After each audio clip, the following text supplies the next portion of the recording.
কিছুটা বেশি ব্রাইট।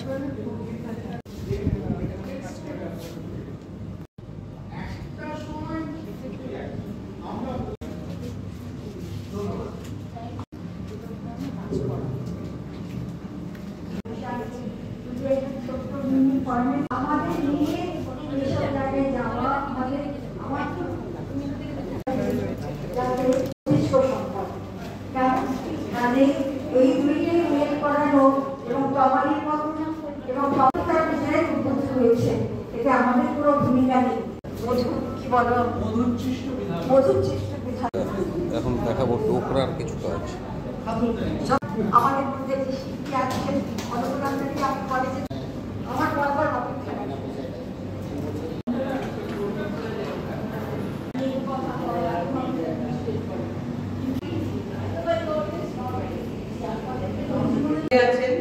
তিনি তাদের সঙ্গে কাজ করেন আর জিনিসগুলো নিয়ে আমি কি করবো আমি কিছুই জানি না। তো শুনে না, আপনার নামটা বলুন। আগে বলছিলেন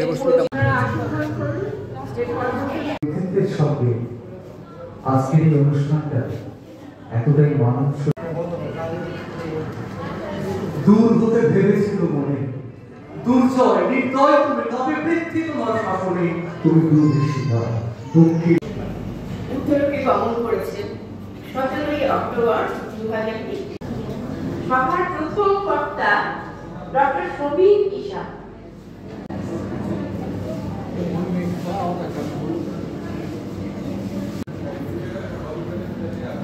নমস্কার, আপনাদের সবাইকে আমাদের তরফ থেকে শ্রদ্ধা, নমস্কার এবং শুভেচ্ছা জানিয়ে আজকে সবার কাজ শুরু করছি। আপনাদের সম্মতিক্রমে আপনারা ডক্টর মজুমদারের কাছ থেকে একটু আগে বিস্তারিত শুনেছেন।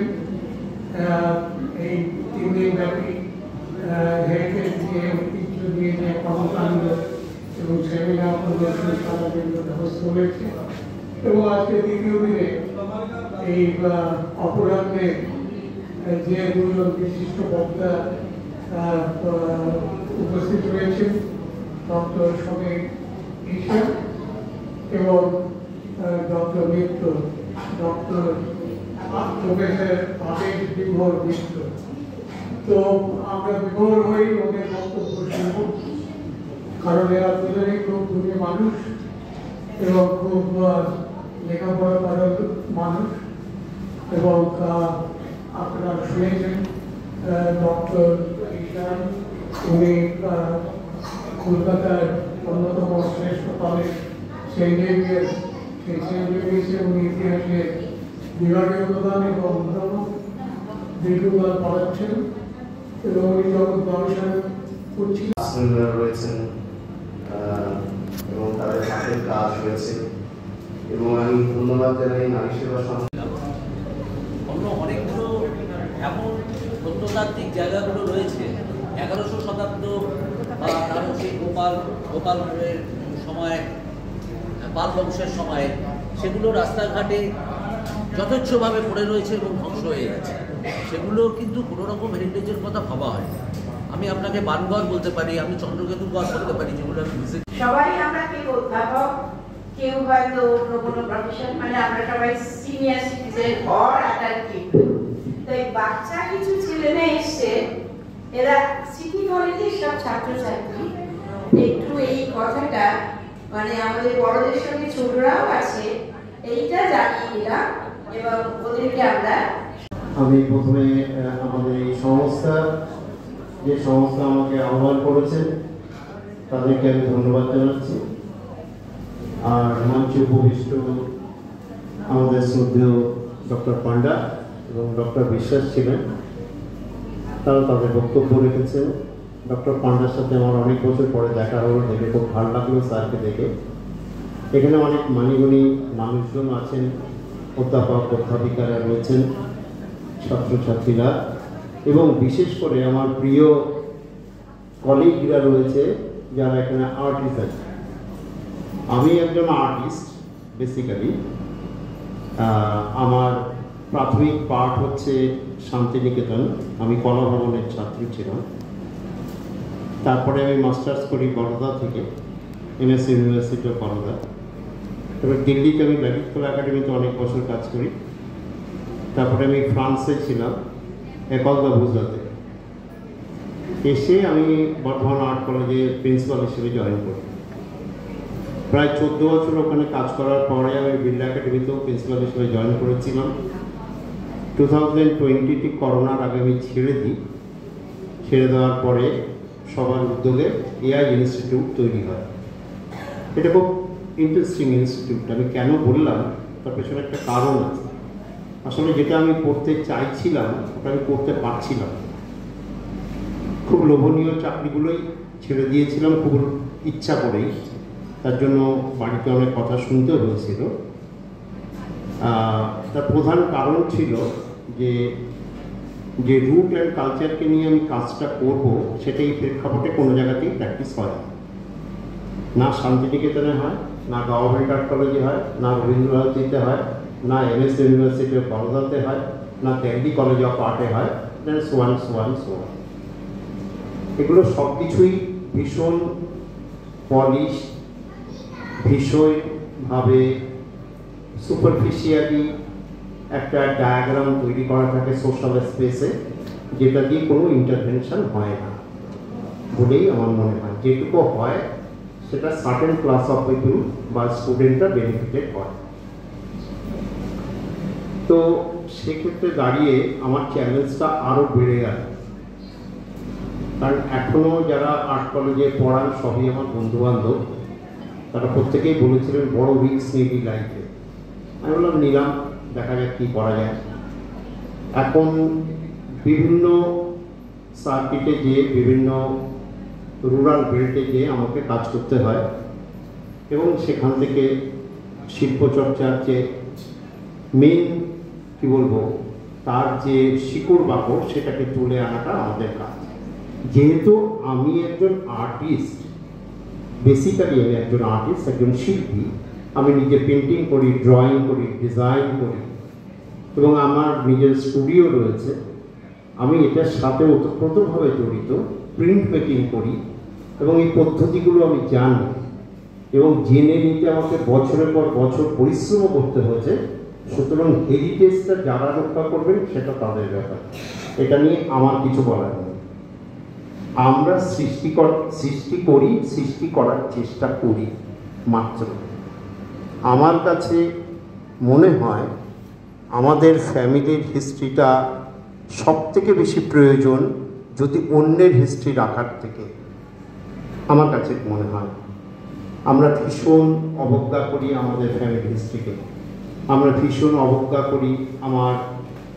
আমাকে কেউ কোনো চিঠি দিয়েছেন, কেউ লিখেছেন। রবীন্দ্রনাথ তো নিজের বাড়ির কথা লিখেছিলেন। আমরা এত রবীন্দ্রনাথ করি কেন? আমরা এত নজরুল করি কেন? আমরা আমাদের কেউ মারা গেলে বলি লেট এই গেছেন। আমরা কি কখনো বলি রবীন্দ্রনাথ লেট নজরুল বলি না? কারণ ওনাকে মনে করি আমরা জীবিত। লিওনার্দো দা ভিঞ্চির কথা স্যার বলছিল।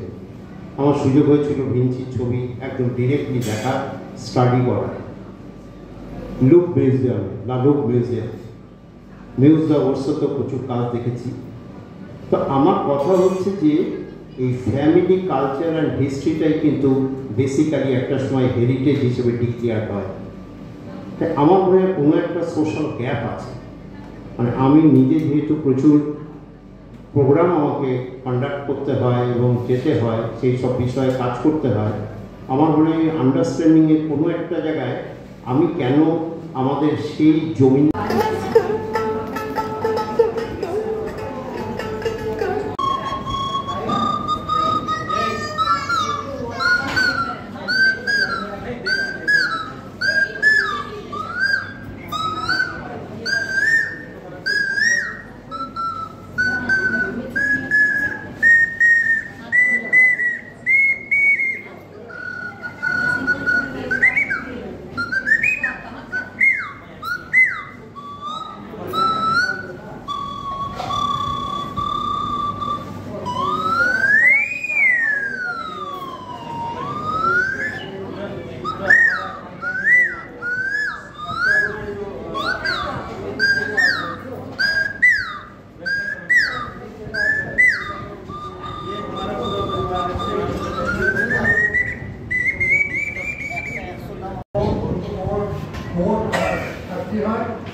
সেন্টার ফর হেরিটেজ স্টাডিজের যারা উদ্যোক্তা তাদের প্রতি আমার আন্তরিক কৃতজ্ঞতা জানাই।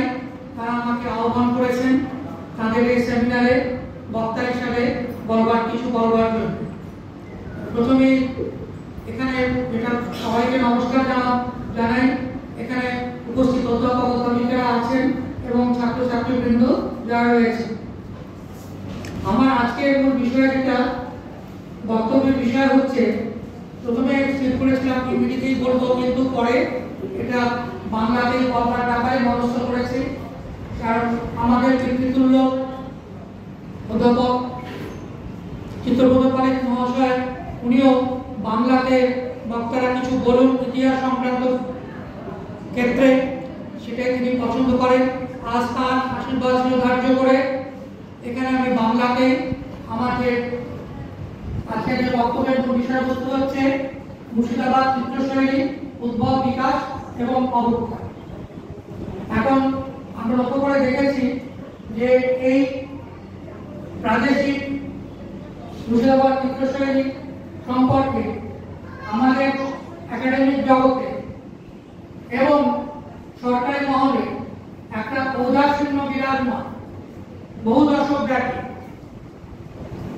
আমার যতদূর পর্যন্ত জানা আছে যে আমাদের ভারত সরকারের যারা এই হেরিটেজ সংক্রান্ত বই প্রকাশ করেন, যেরকম পাবলিকেশন ডিভিশনস, ন্যাশনাল বুক ট্রাস্ট, তারা কোনোদিনই যতটা মুর্শিদাবাদ স্টাইল অফ পেইন্টিং এর ইম্পর্টেন্স পাওয়া উচিত ছিল সেটা কিন্তু সেইভাবে কোনোদিনই আমরা দেখতে পাই।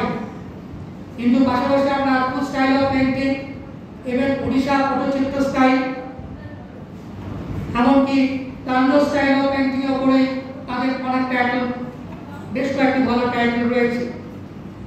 কিন্তু মুর্শিদাবাদ স্টাইল অফ পেইন্টিং এর ক্ষেত্রে আজও পর্যন্ত একটি টাইটেলও কিন্তু প্রকাশিত হতে আমরা দেখি। এখন এবার আমি বক্তব্যের বিষয়ে প্রবেশ করি। অনেকটা সময়, কিছুটা সময় তো লাগবেই বিষয়টা বলবার জন্য। মোটামুটি আমরা ধরে রেখেছি শিল্পতত্ত্ববিদ মহলে অভিন্ন মত নেই। সেক্ষেত্রে আমি নিজে মনে করি যে মুর্শিদকুলি খাঁ থেকে এবং মির্জাপুরের দ্বিতীয়বার নবাবী, যদিও তিনি তখন কোম্পানির ক্রীড়ক অবস্থায় নবাবী লাভ করেন, অর্থাৎ মোটামুটি 1717 থেকে আর 1765 মধ্যে এই সময়ের কাজটা নিয়ে আমি আলোচনা করব। প্রথমে যেটা বলি যে সর্বভারতীয় প্রেক্ষাপটে অষ্টাদশ শতকে মুঘল সাম্রাজ্যের সার্বিক সংকটের কালে তৎকালীন পূর্ব ভারতে মুঘল চিত্রশৈলী উপধারা রূপে মুর্শিদাবাদ প্রাদেশিক চিত্রশৈলীর উদ্ভব ঘটে। প্রভিন্সিয়াল মুঘল স্টাইল স্বতন্ত্র চিত্রশৈলী রূপে মুর্শিদাবাদী শৈলীর উদ্ভব এবং সাহিত্যকাল প্রসঙ্গে শিল্পতত্ত্ববিদ এবং শিল্প ঐতিহাসিকদের মতপার্থক্য বিদ্যমান। তবে উদ্ভব এবং বিকাশের ক্ষেত্রে বাংলার নবাবদের স্বল্পকালীন পৃষ্ঠপোষণের ভূমিকা নিয়ে তারা অভিন্ন মতই প্রদর্শন করেছেন। আমার বক্তৃতাতে মোটামুটি এই মুর্শিদাবাদ চিত্রশৈলী সংক্রান্ত আলোচনা 1720 থেকে আর 1765 খ্রিস্টাব্দ পর্যন্ত, অর্থাৎ নবাব মুর্শিদকুলি খানের শাসনকাল থেকে নবাব মির্জাপুরের দ্বিতীয় শাসনকাল পর্যন্ত আবর্তিত হবে। আলোচ্য বিষয় প্রশ্ন হওয়ার পূর্বে আমার মনে হয় 6টি গুরুত্বপূর্ণ তথ্য প্রদান অতীব জরুরি। 1. স্বল্পালোচিত এবং স্বল্পালোচিত ওই চিত্রশৈলী মৌলিক বিশ্লেষণী আলোকপাতে প্রয়াস হয়েছেন শিল্প বিশেষজ্ঞ রবার্ট স্কেলটন। তিনি 1956 সালে প্রথম মার্ক বিখ্যাত যেটা আর্টের যে জার্নালটা প্রকাশিত হয় দিল্লি থেকে, সেখানে তিনি এই বিষয়ে প্রথম সবার দৃষ্টি আকর্ষণ করেন। তারপর মিলগ্রেড আর্চার, সেরেমিয়াল লস্টি, অ্যান্ড্রু টপসফিল্ড প্রমুখেরা। এখন এক্ষেত্রে অনেকে প্রশ্ন করতেই পারেন যে তাহলে আমাদের দেশীয় শিল্পতত্ত্ববিদদের সেক্ষেত্রে কোনো ভূমিকা ছিল কি? হ্যাঁ, কেউ কেউ কাজ করেছেন, কিন্তু পেইনস্টেকিং অ্যানালিটিক্যাল রিসার্চের ক্ষেত্রে আমি যাদের নাম করলাম, যে ইউরোপিয়ান স্কলারদের, তাদের কথা অবশ্যই আমাদের বিবেচনা করতেই হবে। সেই ধরনের পেইনস্টেকিং এফর্ট সেইভাবে আমাদের দেশে কেউ করেছেন বলে আমার অন্তত জানা নেই। কাজ করেছেন যেহেতু এখন এই ক্ষেত্রে কাজ করার সবচেয়ে অসুবিধা ডক্টর অগ্রণী চট্টোপাধ্যায় বলেছেন যে ফার্সি ভাষায় যদি খুব ভালো দখল না থাকে তাহলে কিন্তু যেরকম মুঘল চিত্রশৈলী বা মুঘল চিত্রশৈলী যে আলোচনা করলাম, এই কালীবর্তী খাওয়ার সময় যখনই মুর্শিদাবাদ চিত্রশৈলীর একটা ডেভেলপমেন্ট, একটা বিকাশ হলো। দীপক বড়াপান্ডে, উনি আশুতোষ বড়াপাড্ডা, উনি আশুতোষ মিউজিয়ামের কিউরেটর। এই আশুতোষ মিউজিয়াম হচ্ছে কলকাতা বিশ্ববিদ্যালয়ের অধীনে।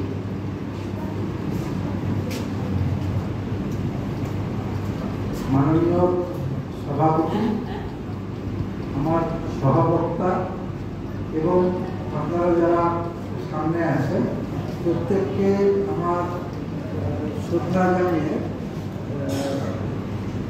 কয়েকটা বক্তব্য রাখার চেষ্টা করছি। সেটা হচ্ছে, প্রথমে হচ্ছে যে আপনাদের জন্য একটু কষ্টই, অবশ্য আপনারা খুব কষ্ট করে এসছেন, সেই জন্য আমার খুব কষ্ট হচ্ছে যে সত্যি সত্যি। তারপরে আমি সবসময় বলি যে কমিউনিকেশনের ক্ষেত্রে শোনাটা সব থেকে কঠিন কাজ, বলাটা তুলনামূলকভাবে সোজা। কারণ একই জিনিস একই গান গাইতে গাইতে যেমন মানুষের হয়। সেই জন্য আমি প্রথমেই একটা কথা দেওয়ার চেষ্টা করবো যে আপনাদের যাতে কষ্টের আমি কোনো কারণ না হয়, সেইটা আপনারা একটু মাঝে মাঝে আমাকে সচেতন করবেন। হাত তুলে বা কোনো ইশারা করে বললে যে কষ্ট হয়ে যাচ্ছে, তখন আমি চেপে যাব। সেইটা কোনো একটা প্রতিশ্রুতি দেওয়াটা ভালো। আর একটা যেটা হচ্ছে যে একটা ভুল হয়েছে, সেটা হচ্ছে আপনারা জানেন যে যন্ত্রের অনেক সুবিধে আছে, যন্ত্রণাও আছে। সেটা হচ্ছে যে আমাকে তমালি ম্যাডাম যে জিনিসটা বলার জন্য বলেছিলেন, সেই ফাইল আমার খোলেনি। আপনারা জানেন ওই ফিজিক্স পরীক্ষা দিতে গিয়ে যাকে কেমিস্ট্রির খাতা কোশ্চেন এসেছে, স্বপ্নে দেখি আমরা সেইরকম একটা ব্যাপার হয়েছে। কিন্তু আপনারা ক্ষমাঘেন্না করে দেবেন, তাতে মোটামুটি উতরে যাওয়া যাবে। আর আমার একটা বাড়তি চাপ আছে, এখানে অধ্যাপিকা ডক্টর মহুমা মুখোপাধ্যায় আছেন, তিনি আমাকে মানে স্বাভাবিক আমরা অনেকদিন একসঙ্গে পথ চলছি, একটা বাড়তি চাপ আছে যে উনি আছেন, সেই জন্য উনি আমার পরীক্ষা হবে। যাই আমরা পথ চলি, আমার মনে হয় একটা খুব চেনা বিষয়, সেই জন্য আপনারা খুব কষ্ট পাবেন না, খারাপ লাগবে না মনে হচ্ছে। সেটা হচ্ছে, আমি প্রথমে কৃতজ্ঞতা জানাই দীনবন্ধু এমএস কলেজের সীমা ম্যাডাম আছে, তমালিকা ম্যাডাম আছে, আরেকজন ম্যাডামও আছেন, হ্যাঁ, আর কলেজের কর্তৃপক্ষ এবং IQSC-কে, আর এখানে যারা আয়োজন করছেন প্রত্যেককে কৃতজ্ঞতা জানাই। এবং আপনাদের আগে তো আমি কৃতজ্ঞতা জানিয়েছি, আবারও জানাচ্ছি, আপনারা কষ্ট করে শুনবেন বলে। এইটা হচ্ছে আমি সহজ করে করেছিলাম, যাতে এটা পরবর্তীকালে একটু ম্যানেজ করলাম একটা জিনিস। সেটা হচ্ছে যে আপনারা এমনি পটচিত্র ব্যাপারটা সবাই জানেন না, আমি মানে কয়েক বছর আগে এখানে দু একজন ছাত্রী আছেন দীনবন্ধু এমএস কলেজে, তারা জানো, তোমরা জানো না, আমি পড়া করছি না, মানে হচ্ছে যে আসলে না জানলে একরকম বলতে হয়, জানলে একরকম বলতে হয়। সেক্ষেত্রে আমি ধরে নিচ্ছি সবাই জানেন, তাহলেও আমি একটু একটু করে সব কিছুই শিল্প তো বদলে যায়, সেটা একটু বলে দেওয়ার চেষ্টা করব। আজকের আমার একেবারেই যে বলার উদ্দেশ্য হচ্ছে যে পটচিত্র সম্পর্কে যাতে একটা প্রাথমিক ধারণা সবার আছে, থেকে আরেকটু যদি ধারণা, আমার যে জার্নিটা আছে সেটা যদি আমি একটু বলতে পারি, এবং হচ্ছে যে পরিবর্তনটা হচ্ছে সেই পরিবর্তনটা আদৌ থাকবে কিনা, টিকবে কিনা, সেইটা আমরা একটু আলাপ আলোচনা করার চেষ্টা করব। এই লোকেশনটা হচ্ছে, এখানে পিংলার পটুয়ারা আছেন, এই পিংলার লোকেশনটা এটা দেখানো হয়েছে। এটা আপনারা জানেন পশ্চিম মেদিনীপুর জেলার পিংলা যে ব্লক আছে, এই ব্লকে নয়া বলে একটা গ্রাম আছে। এবার নয়া কথা এখন সবাই জানে, পটের গ্রাম বললেই নয়ার কথা সবার আছে, কিন্তু আমি একটু সবাইকে সচেতন করার চেষ্টা করব। পটের গ্রাম মানে কিন্তু শুধু নয়া, মানে সারা পশ্চিমবঙ্গে আরো অনেক পটের গ্রাম আছে, কিন্তু আমরা একটু ভুল করি প্রচারের জন্য, যে কোনো মানে মিডিয়া বিভিন্ন রকম প্রচারে শুধু নয়ার কথা আসে, কিন্তু পশ্চিম মেদিনীপুর, পূর্ব মেদিনীপুর, বীরভূম, মুর্শিদাবাদ এই জায়গাগুলোতে এখনো পটুয়ারা আছেন এবং তারা পটশিল্পের কাজ করেন। আপনারা আগে আলোচনায় যে অনুচিত্র একটু দেখবেন মুর্শিদাবাদ জেলার, আমি যদি সময় সুযোগ পাই আপনারা যদি অনুমতি করেন, শিল্পটা একটা বাড়ির মতো নাম তো বেশি হতো, তো সেইটা হওয়ার খুশিও জন্য আমার পটকে করতে ভালো লাগতো এবং গ্রামের লোকেরা খুশিও হতো। এটা হচ্ছে হাটসারাম যে আছে আপনার বীরভূম জেলার হাটসারাম বোলপুর ব্লকে, এইখানে দুর্গা পট, এই মেদিনীপুরের কিছু জায়গায় আছে যেখানে দুর্গার মূর্তি হয়, এই পটে পুজো হয়, দুর্গা পটে পুজো হয়। এবং শুধু আমি একটা কথা বলে রাখি, সেটা হচ্ছে প্রত্যেকটা জেলার পট কিন্তু রং এবং তাদের যে শরীরের গঠনে আলাদা। ঠিক আছে, ঠিক আছে, সবাইকে অনেক ধন্যবাদ, সবাইকে ভালো থাকবেন।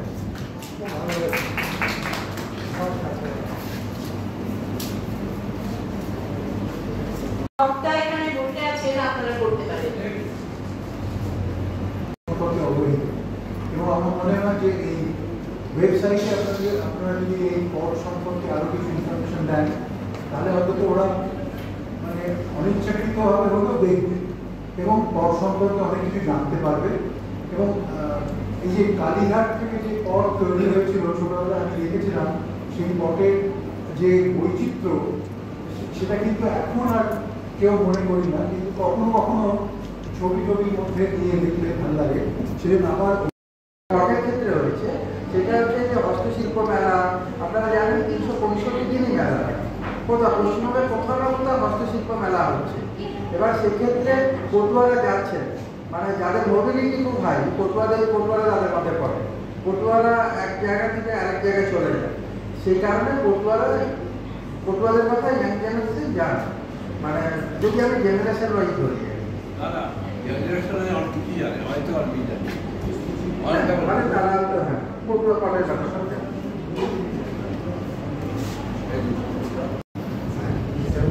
আমি যেখানে পড়াই সেখানে পড়াই কম্পিউটার সায়েন্স, তো ওখানে বিটেকের একটি ছাত্র ছিল, তাকে ক্লাসে দেখতাম বসে বসে ঘুমোচ্ছে, মানে ঝিমুনি।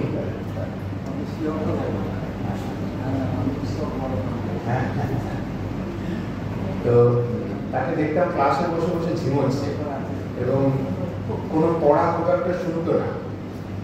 তখন আমি একদিন ক্লাসের বাইরে থেকে জিজ্ঞেস করলাম যে তুমি তো ভালো র্যাঙ্ক করে এসছো, জয়েন্ট এন্ট্রান্সে তোমার খুব ভালো র্যাঙ্ক ছিল, কিন্তু তুমি তো পড়াও শুনছো না আর ক্লাসে বসে বসে ঝিমোচ্ছ, মানে মাঝে মাঝে ঘুমিয়ে পড়ছো, মাঝে মাঝে মোবাইল দেখছো, মোবাইলে কী সব করছো, আবার ঘুমিয়ে পড়ছো, ক্লাসে তো কোনো পড়াই শুনছো না তুমি।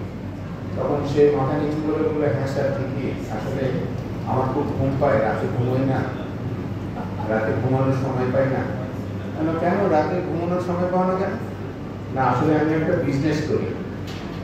তো কিসের বিজনেস করছো? যে আমি এই যে বিভিন্ন পট আছে, কেটলি, কাপ ইত্যাদি যত রকমের এই পটারিসের যা যা প্রোডাক্ট আছে, সেখানে আমি ওই পিংলা অঞ্চলের বিভিন্ন পটুয়াকে দিয়ে ছবি আঁকাই।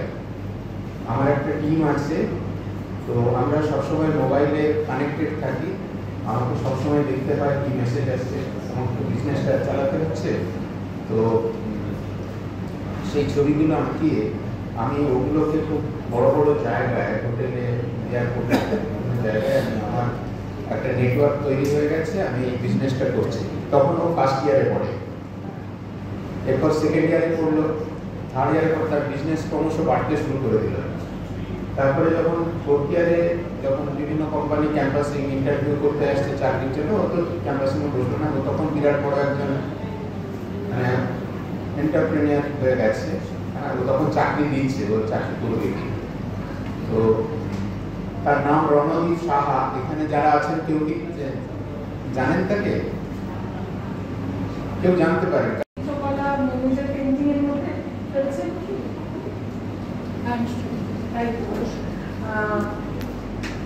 মানে যতটুকু আর কি ন্যাশনাল মিউজিয়াম দিল্লিতে দেখেছি, গ্যালারি বা যেটুকু জানা, মানে মিনিয়েচার পেন্টিং প্রথম বলা যায় অষ্টসহস্রিকা প্রজ্ঞাপন বেঙ্গলে পাওয়া যেত। তারপরে জৈন শৈলী পেন্টিং, হ্যাঁ, তারপরে জৈন শৈলী, জৈন শৈলী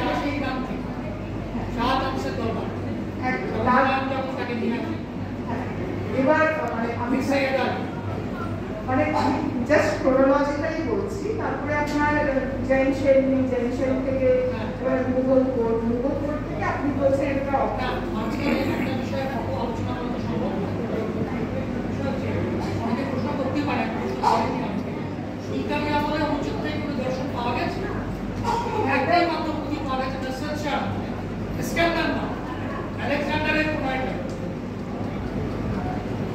আমার ওইটা জিজ্ঞাসা ছিল যে ওই ব্রিজটা আর কি, এটা একটা জিজ্ঞাসা ছিল। তো ন্যাচুরালি মুঘল কোর্টের পরে যখন ফানুছে তখন আপনার বাংলা, বাসুনি, জায়ু, মেমারি, দেকানি, তারপরে আপনার মুর্শিদাবাদে কিছু